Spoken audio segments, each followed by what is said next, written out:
saved. And like, I've seen so many examples of that. And there's no way in the world that I would ever want that. And as a young person, sometimes you don't completely understand, but as you go through life, you just realize like how much God's protected you from. I remember one time we had like this big friend day at our church where everyone's supposed to bring a friend, and I worked for my dad. I was his secretary for a long time, and there was like a postal guy who would come every day. So I was like, oh, I'm gonna invite him to church. So I told him, I was like, gave him an invitation because I would accept the mail, and I gave him an invitation to church. And then I said, you should come. We're having a friend day or whatever. And he goes, well, let me ask you a question. Um, He's like, are you guys allowed to party at your church? Or, are the people who go there, are they allowed to party or whatever? And I was like, no way. No. And he's like, yeah, because like the party life is great or something like that. But then he said, he's all, how old are you? And I was like 15 at the time. And he's like, how old are you? I was like, I'm 15. He's all, well, we'll see where you are when you're 18 or something like that. But then I continued. So he worked there for a really, really long time. But I was just so happy. So I grew up and I was there for a long time, and he actually continued working until like I got older, and then I got married, and then he saw me have my first son. And like in his mind, he just thought like, there's no way that these teenagers, they're here, they must be forced to be here. Right. And their parents are making them, but once they turn 18, they're out the door.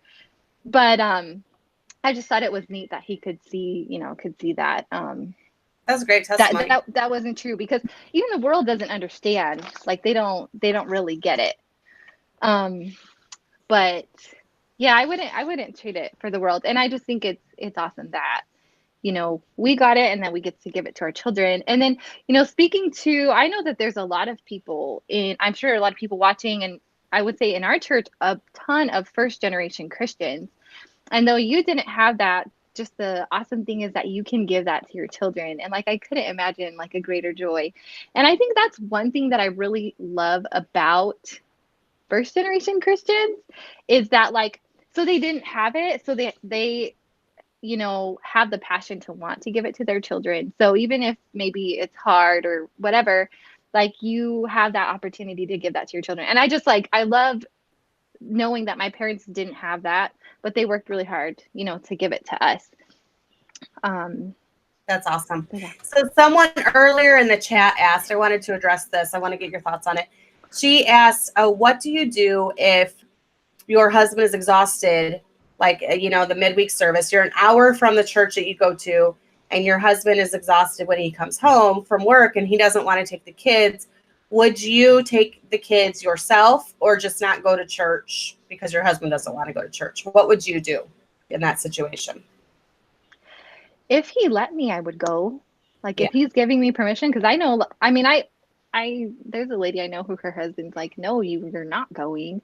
But if he let me, I would go. But I would say, like, when it has to do with ladies and dealing with your husband, one thing is, and I think this plays a big part in like your children's view of their dad, which I think is really important, to not ever make it look like, well, we're going to church and dad's staying home. Yeah. But, there's no reason to bring up anything about that or to make him look bad or anything, because that's just going to make him, want to like lament the things of the Lord if you're making it seem like, I seem better or whatever. But I mean, I realize it's hard if you have a bunch of kids and it's far away to travel. So I understand that that's hard. But I would say if he was letting me, I would do it.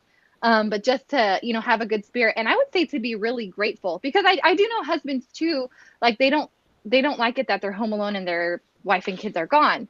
So if he's letting you, just to, be grateful that he's willing to let you go and to have a really good spirit about it. And so that's kind of, that's my opinion. I don't know what you think about it. No, that's exactly what I would say. And I like what you said about having the good spirit about it too, because you want to leave him receptive to the things of the church. And if it's not super high in the priority list, if you're, complaining about it or nagging him about it, it's going to make him hate it even more. So, Right.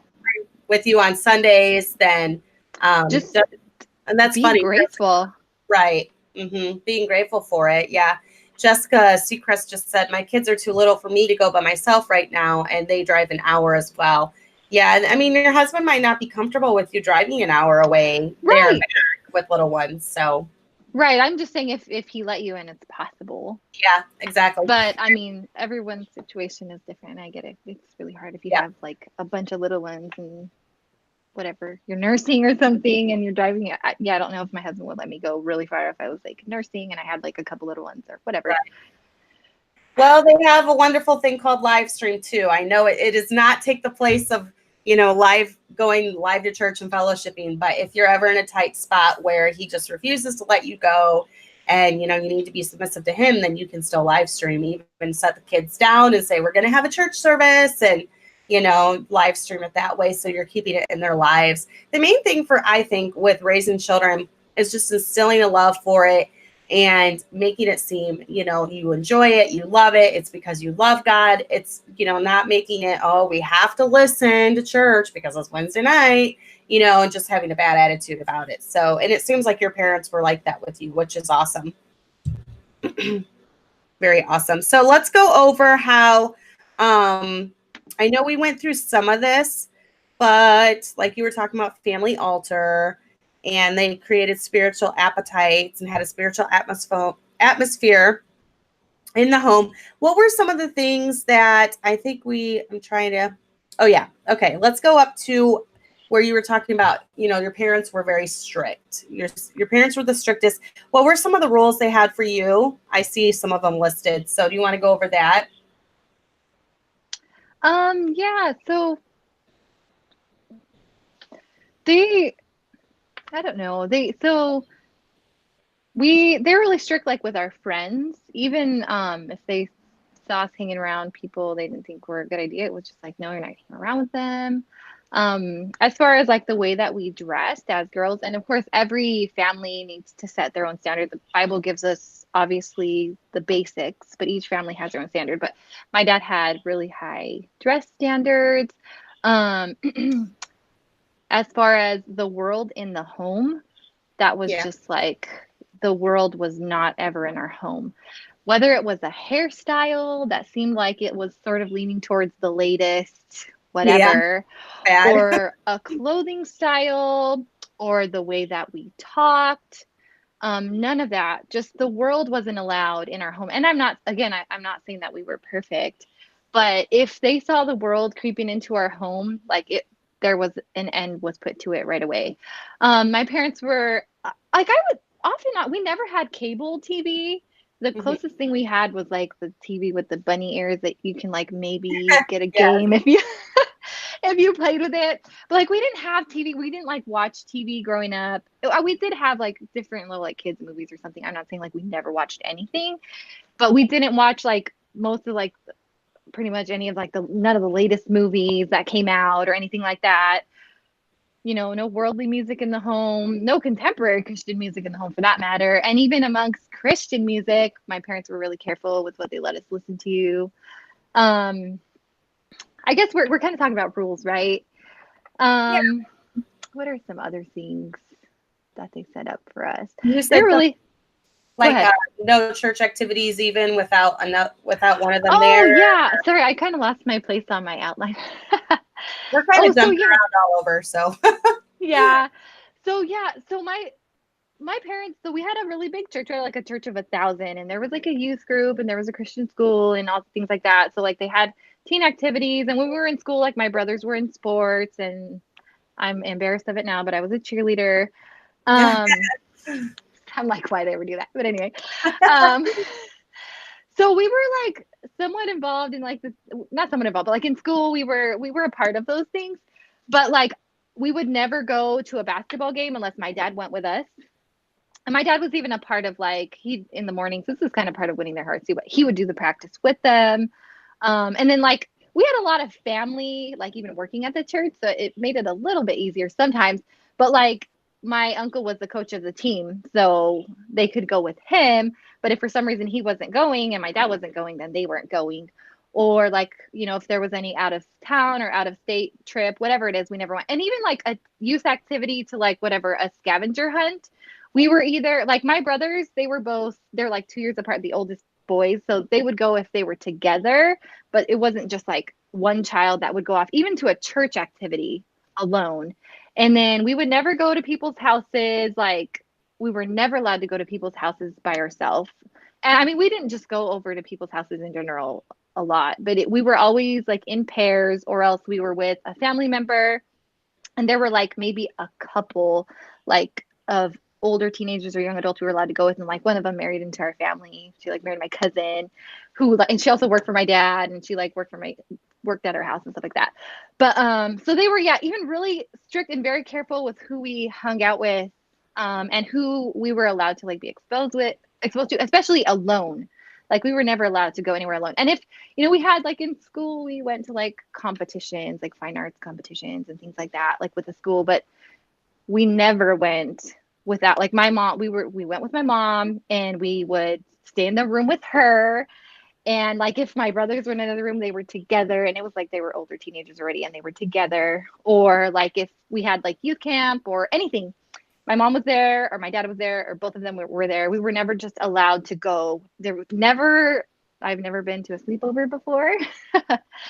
um, they were just really careful with us. And I'm really grateful, because I know that even in churches, there's just, wicked people end up in churches and hurting children. But our parents just didn't even made it like impossible.